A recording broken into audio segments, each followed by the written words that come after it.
Hey guys, क्या हाल चाल आप सबके। मैंने जीव सिंह एक बार फिर से आपके सामने हाजिर हूं और आज हम देखिए कि करने वाले हैं फोर्सेस के अंदर ही एक और चीज अराइज होती है हमारी, वो है ऑसिलेशंस और सिंपल हार्मोनिक मोशन। देखिए बहुत सारी चीजें इसके अंदर भी लिंक्ड हैं बिल्कुल फोर्सेस के हिसाब से ही। एक छोटा सा टॉपिक है, करने को तो हम इसको 4 घंटे का कर लें, लेकिन जो हमारे एग्जाम के पॉइंट ऑफ व्यू से जितना इंपॉर्टेंट रहेगा हम वो चीजें इसके अंदर कवर करेंगे। आइए देखते हैं कि ऑसिलेशंस क्या होता है, डैम्प्ड ऑसिलेशन, फोर्स्ड, नेचुरल, ये सारी की सारी ऑसिलेशंस देख लेंगे। साथ के अंदर सिंपल हार्मोनिक मोशन के अंदर क्या बनता है और कैसे ये मूव करती है, इसके अंदर फोर्सेस की क्या डायरेक्शन रहती है। अभी तक हमने सब में देख लिया कि फोर्स किस डायरेक्शन में रहेगी, कौन सी फोर्स लग रही है, तो यहां पे कौन सी फोर्सेस लगती हैं वो सब हम डिटेल में देख लेते हैं। आप देखिए कि ऑसिलेशंस और वेव्स हैं जैसे, तो ये जो है ये वेव्स और ऑसिलेशन, वेव्स को हम हालांकि एक बिल्कुल डिफरेंट कंसेप्ट है, वो हम आगे पढ़ेंगे वेव्स को चल के। अभी सिर्फ हम मेनली जो है ना ऑसिलेशंस के ऊपर ज्यादा फोकस करेंगे। आप देखिए कि जो ऑसिलेशंस और वेव्स के अंदर पीरियोडिक मोशन होता है। अब ये पीरियोडिक मोशन का मतलब क्या है, ये कुछ ऐसा ही है कि एक चीज है, जैसे मान लो कि आपने कोई, ये देखो ये लड़का जैसे यूं घुमा रहा है ना, यूं घुमा रहा है, तो ये बॉल ना गोल घूम के वापस से इसी पोजीशन पे आ रही है, फिर यहां से वापस से ऐसी, फिर वापस से ऐसी, या फिर हम देखें कि कोई घड़ी है, वो घड़ी गोल घूम के 12 बजे, फिर गोल घूम के उसने 12 बजे, ये क्या हो गया, पीरियड हो गया। यानी कि एक ही मोशन को पीरियोडिकली रिपीट कर रही है। हमने देखा कि ये चलती तो निरंतर जा रही हैं चीजें, लेकिन ये एक ही पैटर्न को बार बार रिपीट कर रही हैं, उसी को बोलते हैं पीरियोडिक मोशन। हम पढ़ भी लेते हैं एक बार कि a motion which repeats itself identically after a fixed interval of time is called periodic motion. Example वही है कि जो क्लॉक का मैंने दिया, या फिर आप देखिए कि अर्थ है, अर्थ एक चारों तरफ रेवोल्यूशन लगा रही है, तो ये हो गया पीरियोडिक, या फिर खुद के अराउंड ऐसे घूम रही है, ये भी क्या हो गया, पीरियोडिक मोशन हो गया अर्थ का। या फिर एक सिंपल पेंडुलम को हमने यूं यूं करने के लिए छोड़ दिया। आप घड़ी में देखिए, घड़ी में भी पेंडुलम यूं यूं यूं यूं करते हैं, तो वो भी क्या हो गया, आपका पीरियोडिक मोशन ही हो गया। जैसे कि आपको अगर मैं ग्राफ के तौर पे बताऊं, तो आप देखिए कि एक जब हम साइन का ग्राफ बनाते हैं, तो क्या हम साइन का ग्राफ ऐसा बनाते हैं कि नहीं बनाते हैं। फिर हम क्या बोलते हैं कि इसने क्या किया, साइन के ग्राफ ने खुद को रिपीट करना शुरू कर दिया, आगे भी ऐसा ही बनेगा। आप कितना भी आगे बढ़ते जाइए, साइन का ग्राफ ऐसा ही बनता जाएगा। जो ये था ना, यही चीज यहां रिपीट होगी, यही चीज यहां रिपीट होगी। इसका मतलब कि साइन का ग्राफ खुद को रिपीट कर रहा है, तो यानी कि ये भी क्या है, एक पीरियोडिक मोशन ही है। ऐसे ही आप कोस का ग्राफ बनाते हैं, तो कोस का ग्राफ भी खुद को देखिए रिपीट कर रहा होता है, तो ये भी क्या है, ये देखिए यही जो चीज है ना, आगे फिर यही चीजें बार बार रिपीट हो रही है। इसका मतलब है कि कोस का ग्राफ भी क्या है, एक पीरियोडिक मोशन ही डिपिक्ट करता है। अब आप देखिए कि ऑसिलेटरी मोशन के अंदर क्या होता है, a periodic motion taking place to and fro. Oscillation का क्या मतलब है कि कोई चीज हमने यूं टक करके छोड़ दी और वो यूं यूं डोलती रहे, उसको बोलते हैं ऑसिलेशन करना। तो यही बोला कि a periodic motion taking place to and fro. To मतलब इस एंड पे, फ्रो मतलब इस एंड पे, आगे पीछे, उसको बोलते हैं टू एंड फ्रो, या फिर बैक और फोर्थ बोलते हैं उसको, है ना, एक फिक्स्ड पॉइंट के हिसाब से। आप देखिए ये फिक्स पॉइंट है, अब मैंने क्या किया, इसको मैंने मान लीजिए यूं कर दिया, ये यूं यूं यूं यूं हो रहा है इस फिक्स पॉइंट के हिसाब से, तो ये क्या हो गया, ऑसिलेशन हो गई। ये क्या हो गई, एक तरह से ऑसिलेशन हो गई इसकी। ठीक है दोस्त, एग्जाम्पल के तौर पे हम सिंपल पेंडुलम को देखेंगे। इसके अंदर जैसे इस पेंडुलम है, तो हमने क्या किया, यहां से इस बॉल को छोड़ दिया, तो ये बॉल ऐसे ऐसे झूलती रहेगी, ऐसे ऐसे, ये क्या हो गया, इसका ऑसिलेशन या ऑसिलेटरी मोशन हो गया। या फिर स्प्रिंग है, स्प्रिंग को हमने, आप देखिए कि इसको यूं करके यूं छोड़ दिया, तो ये यूं यूं होता रहेगा, तो ये क्या हो गया, एक ऑसिलेटरी मोशन हो गया।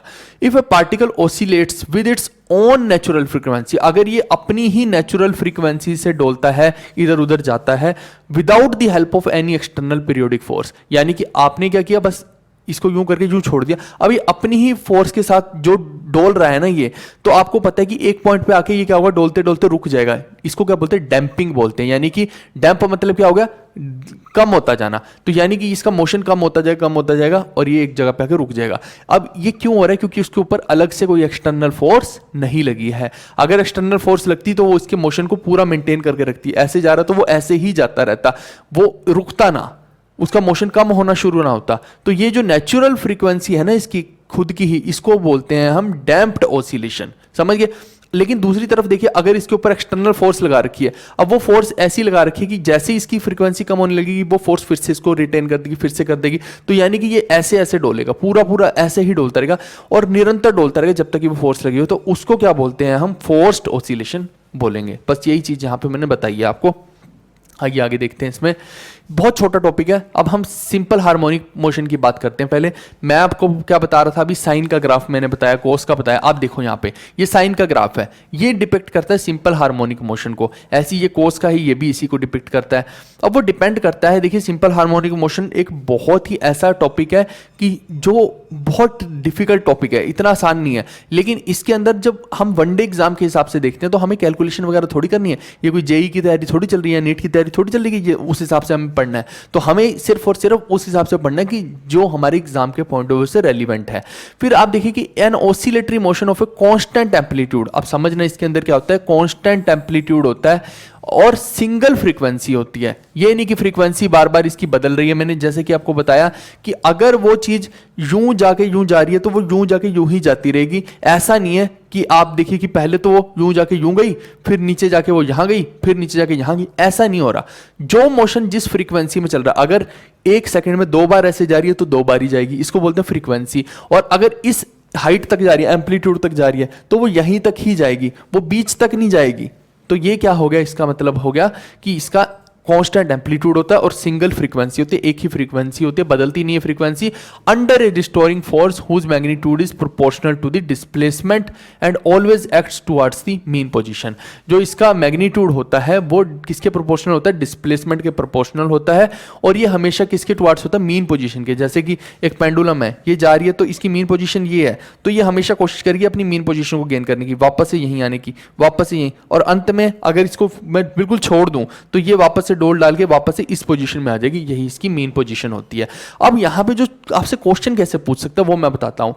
वो देखिए 2 कंडीशन इसके अंदर बनती है। When a particle executing SHM passes through the mean position, जब वो मीन पोजीशन पे आएगा ना तब क्या होगा, और एक जब एक्सट्रीम पोजीशन पे होगा तब क्या होगा। यहीं से क्वेश्चन अराइज हो सकता है, इसके अलावा क्वेश्चन इसके अराइज नहीं होंगे आपके लिए। स्पेशली मैं यही बता रहा हूं। अब देखिए कि एक्सट्रीम पोजीशन कौन सी है, जब ये देखिए यहां से यहां आया, आपने गेंद को यहां ले गए, ये क्या हो गई, इसकी एक्सट्रीम पोजीशन होगी। लेकिन जब आपने छोड़ दिया तो ये जो हो गई इसकी क्या हो गई, मीन पोजीशन हो गई। वापस से यहां आया तो ये क्या हो गई, एक्सट्रीम पोजीशन। तो यहां और यहां क्या हो रहा है और यहां क्या हो रहा है, यही हमें इसमें समझना है। इसको समझने से पहले इसमें फोर्सेस के डायरेक्शन को देखिए। जब कोई भी चीज, कोई रस्सी या कोई धागा आपको यूं खींचता है तो इसको क्या बोलते हैं, टी बोलते हैं। तो टी कौन सी फोर्स है, इसको टेंशन फोर्स बोलते हैं। इसको बोलते हैं टेंशन फोर्स। टी का मतलब होता है टेंशन फोर्स। अब आप मेरे को बताओ कि अगर ये बॉल को कोई उस तरफ को नहीं खींचेगा, बिल्कुल वैसा ही है जैसे सेंट्रीफ्यूगल मोशन के अंदर सेंट्रीफ्यूगल फोर्स में देखते हैं कि उस तरफ को फोर्स लगती है और इस तरफ को सेंट्रीपिटल लगती है। आप मेरे को बताओ कि अगर इस बॉल को कोई उस तरफ को धक्का ना दे तो ये तो बॉल को जब टेंशन इधर को खींच रही है तो बॉल भी इधर को ही चली जाएगी। फिर तो ये ऑसिलेशन का कोई मतलब ही नहीं रहा। तो कोई तो होगा जो इस बॉल को उस तरफ को धक्का देगा, तभी तो उस टेंशन को बैलेंस करना पड़ेगा ना। ये जो रस्सी इसको इधर खींच रही है तो इधर भी किसी चीज को खींचना पड़ेगा, तभी तो ये अपनी जगह पे रुकी रहेगी, नहीं तो फिर तो ये उधर को ही चली जाएगी डोलते डोलते रस्सी की तरफ ही।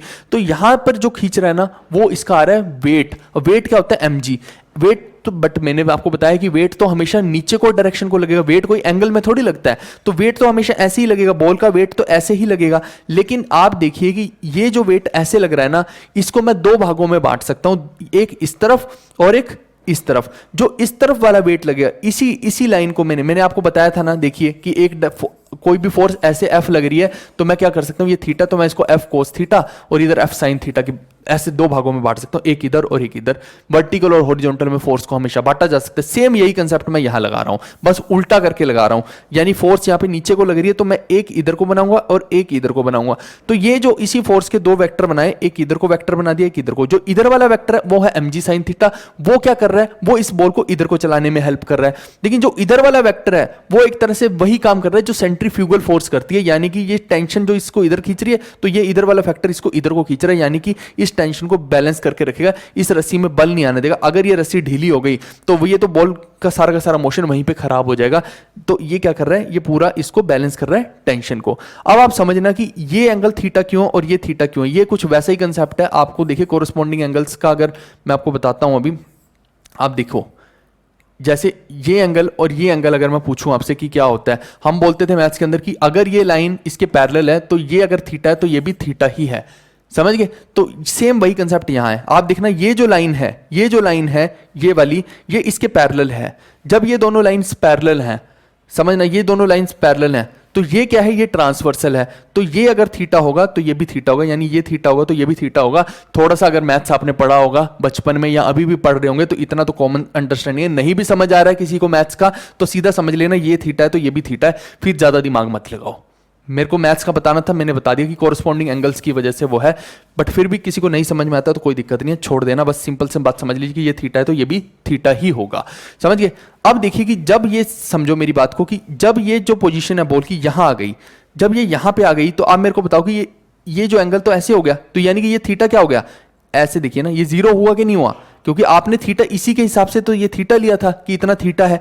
जैसे ही आपने ये किया तो आपने तो बोला कि भैया ये थीटा जीरो हो गया, जैसे ही ये एंगल जीरो होगा तो यहां पे जब बॉल आएगी तो उसके ऊपर फोर्स mg इस तरफ को लग रही होगी, यानी कि वो सब साइन थीटा कोस थीटा गया, और टेंशन इस तरफ को लग रही होगी, और ये जो वेलोसिटी है इसकी इस तरफ को होगी, और जो वो वेलोसिटी है ना इस पॉइंट पे, ये एक वो पॉइंट है जहां पे इसकी वेलोसिटी सबसे ज्यादा हाई होगी। क्यों? क्योंकि आप देखिए कि यहां पे आके तो बॉल रुक जाएगी एक सेकंड के लिए, लेकिन काइनेटिक एनर्जी हम आगे भी पढ़ेंगे इसके अंदर, तो जो काइनेटिक एनर्जी देखिए यहां पे वेलोसिटी जीरो हो गई है ना, यहां पे पोटेंशियल एनर्जी बढ़ जाएगी, लेकिन जैसे ही बॉल को छोड़ेंगे तो वो यहां पे नीचे आएगी, तो यहां उसकी वेलोसिटी सबसे मैक्सिमम होगी, क्योंकि जैसे ही ऊपर जाना शुरू करेगी तो फिर तो नेगेटिव जी लगेगा, रिटार्डेशन शुरू हो जाएगी, तो रिटार्डेशन से जस्ट कुछ सेकंड पहले जहां पे रहेगी ना वहां पे वेलोसिटी मैक्सिमम रहेगी, यानी इस मीन पोजीशन पे, ये जो इक्विलिब्रियम पोजीशन है यहां पे इसकी वेलोसिटी क्या रहती है, मैक्सिमम रहती है। आप देख लेना, और अगर वेलोसिटी ज्यादा है तो काइनेटिक एनर्जी भी ज्यादा ही होगी। आप देखो काइनेटिक एनर्जी मैक्सिमम रहेगी और पोटेंशियल एनर्जी जीरो रहेगी।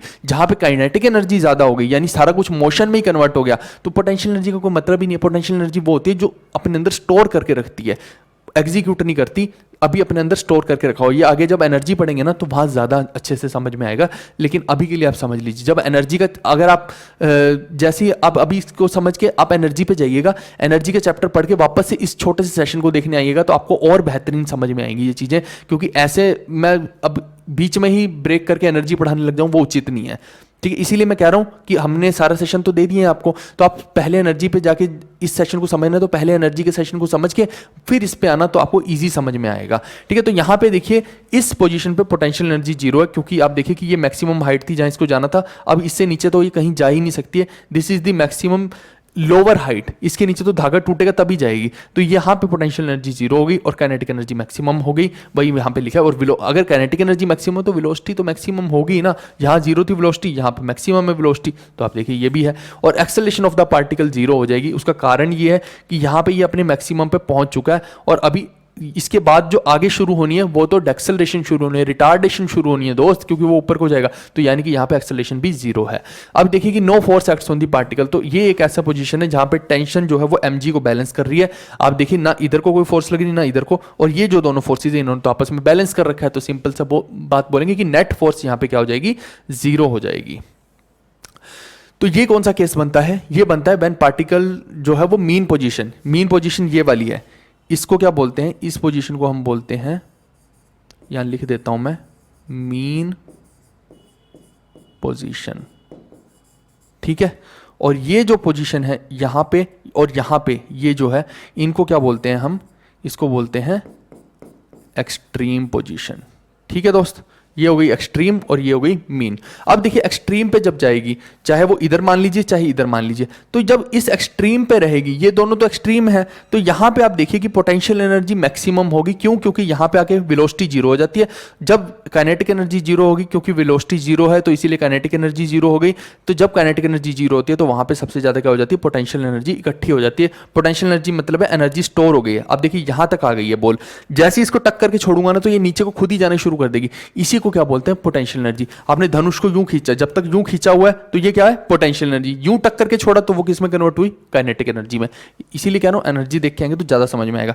तो ये यहां पे पोटेंशियल एनर्जी क्या हो गई, मैक्सिमम होगी। आप देख लेना पोटेंशियल एनर्जी मैक्सिमम यहां है जब ये बिल्कुल एक्सट्रीम पे है, और काइनेटिक एनर्जी यहां पे जीरो है तो जीरो है ना। वेलोसिटी यहाँ पे इससे ऊपर तो जा ही नहीं सकता है, तो यहाँ के रुक जाएगा एक सेकंड के लिए, तो वो क्या होगी, वेलोसिटी यहाँ पे जीरो हो गई। और एक्सेलरेशन ऑफ पार्टिकल जो है, आप देखो ना, मेरे को मैं वही तो बोल रहा हूँ कि जब ये देखिए यूं जा रहा है या यूं जा रहा है तो एक्सेलरेशन सबसे ज़्यादा कहाँ होगी, इस आखिरी पॉइंट पे तो सबसे ज़्यादा होगी, सबसे नीचे तो जीरो है, फिर यहाँ पे जा रहा है तो सबसे ऊपर जो है वहीं पे एक्सेलरेशन सबसे ज़्यादा होगी, इसके बाद तो एक्सेलरेशन भी खत्म समझो, है ना। तो ये मैक्सिमम पॉइंट है, इसके रुकने से पहले तक क्या होगी, एक्सेलरेशन भी इसकी जो गति बढ़ा रहा है वो भी मैक्सिमम होगी, ठीक है। और जो रिस्टोरिंग फोर्स जिसको हम पोटेंशियल एनर्जी भी बोल देते हैं वो भी यही मैक्सिमम होगी। क्यों? क्योंकि आपने इसको अनस्टेबल किया, हमेशा इसका टारगेट रहेगा कि ये अपनी मीन पोजीशन पे वापस आए। तो आपने देखिए कि यहाँ पे जैसे इसको किया तो ये रिस्टोरिंग फोर्स डाल दी, यानी पोटेंशियल एनर्जी डाल दी, टक करके छोड़ेंगे तो वापस से अपनी इस जगह पे आएगा, यानी मैक्सिमम रिस्टोरिंग फोर्स भी यहीं रहेगी इसके एक्सट्रीम एंड्स पे। आई होप कि ये एसएचएम का कंसेप्ट आपको समझ आ गया होगा। ये कुछ कुछ मैंने ग्राफ भी लगा दिए अगर कोई देखना चाहे, बट इतना इंपॉर्टेंट नहीं है, मत देखना, इतना समय आप लगाइए तो फायदा नहीं है मेरे हिसाब से तो, ठीक है। ऐसे इसमें बस बता रखा है कि ये एक पीरियड होता है, ये टाइम और डिस्प्लेसमेंट का ग्राफ है, और ये जो होता है ये एम्पलीट्यूड होता है। ये हम आगे पढ़ेंगे कि वेव के अंदर मैं बहुत अच्छे से एक्सप्लेन करूंगा जब वेव्स का चैप्टर पढ़ाऊंगा कि एम्पलीट्यूड क्या होता है, पीरियड क्या होता है, बहुत डिटेल में उसमें हम कवर कर लेंगे, तो परेशान होने की जरूरत नहीं है। बस इसको समझ लीजिए कि एसएचएम ये है और ऑसिलेशन मैंने बता दिया। आई होप कि ये चीज़ आपको क्लियर हो गई होगी। चलिए हम मिलते हैं नेक्स्ट वीडियो में, bye bye, take care, see you, love you all.